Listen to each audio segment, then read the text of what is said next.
So, Sony just released their whopping 105 megapixel sensor, the IMX927 and IMX937. And yes, Canon isn't sitting still either. A few months ago, they showed a gorgeous 410 megapixel sensor, pushing resolution in a completely different way. But Canon's sensor is mostly aimed at professional scanning, industrial use, and large-scale corporate applications. Something only major companies could realistically use. Perhaps in the future, might even see this technology integrated into actual cameras for professional and consumer use. Some technologies already exist to achieve higher resolutions using multiple exposures like pixel stacking, which Sony, Canon, and other companies have been experimenting with, allowing the sensor to capture images far beyond its native megapixel count. So the question is, how will Sony's new sensors impact the camera industry? And what kind of cameras can we expect from Sony in the near future? We'll cover all of that today. Not just the sensors, but the cameras, the technology, and what it means for pros and everyday users alike. Let's start with the basics. Just a quick review. Sony's IMX927 and IMX937 are stacked back-illuminated global shutter sensors, each with around 105 megapixels. They deliver incredible detail, ultra-high frame rates, and no rolling shutter distortion. Canon, on the other hand, is focusing on extreme resolution for specialized professional tasks. 4 times as many pixels, but they won't be released anytime soon. Sony, in contrast, they might release it next year. Sony and Canon isn't just making sensors, they're building whole cameras around them. And then there's the question everyone is asking. What does this mean for upcoming products?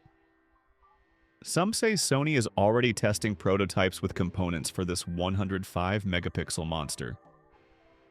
Others say we'll see it first in the A9 Mark IV or A1 Mark III, and later in the A7R line. Canon is facing the same thing. They may be implementing into their new R1 and R5. But here's the catch. Both Sony's and Canon's sensors are the same size as full-frame ones. That means smaller pixels gather less light. So while the detail and sharpness are incredible, both brands might actually lose some low-light performance compared to current models. Even the new A7R6 or A9 IV could show a bit more noise in dark scenes, just the cost of chasing resolution. Canon could face the same thing. They maybe need to use a scaled-down version of the 410 megapixel industrial sensor, around 120 to 150 megapixels in the EOS R1 Mark II and R5 Mark III. Powerful, but it still isn't enough. So it's a trade-off. Stunning quality or little less night vision. Sony's new cameras could ship in 2026 for professional models, followed by consumer-grade models in 2027 or later. But Canon's new cameras, they're not going to release yet. And this technology doesn't just improve cameras, it sets a new standard for usability and performance.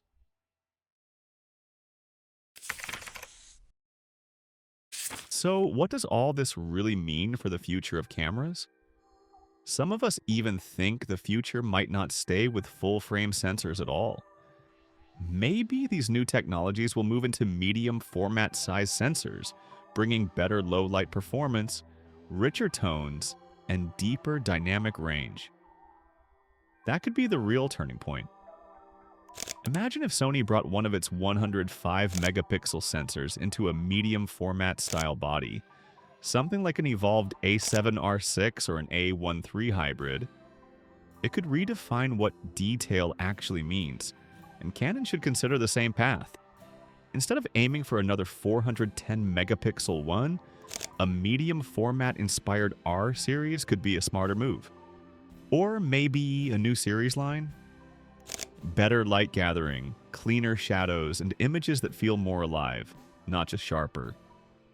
But maybe, just maybe, the industry isn't going in the right direction.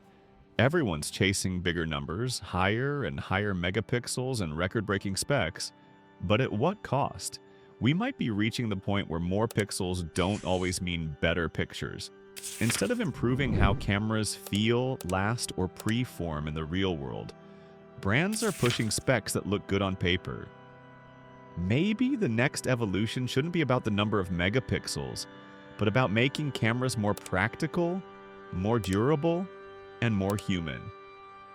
Smaller, tougher, weather-sealed, and capable of surviving anything from a mountain hike to a rainy street shoot. Like the older cameras that could take a beating and still deliver magic. Because maybe the future of cameras isn't about the most, but about the best use of what we already have. It's not a megapixel race, it's about rediscovering balance, purpose, and creativity. Because the real change won't come from the companies, but from us. What if people stopped just dreaming about creating and actually started doing it? Pick up a camera, start taking photos, or shoot videos. Be creative. You don't need the newest or the most expensive gear. Use what you already have. Your phone, your old digital camera, or even your mom's 80-year-old analog one sitting on a shelf. Because creativity doesn't come from the product. It comes from you. Practice.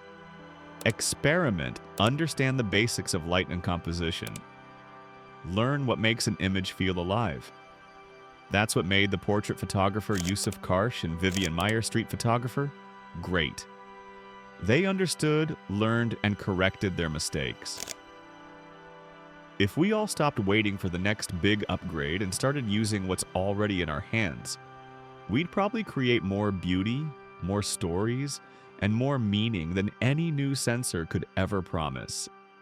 And maybe that's also where photography and videography finds its soul again.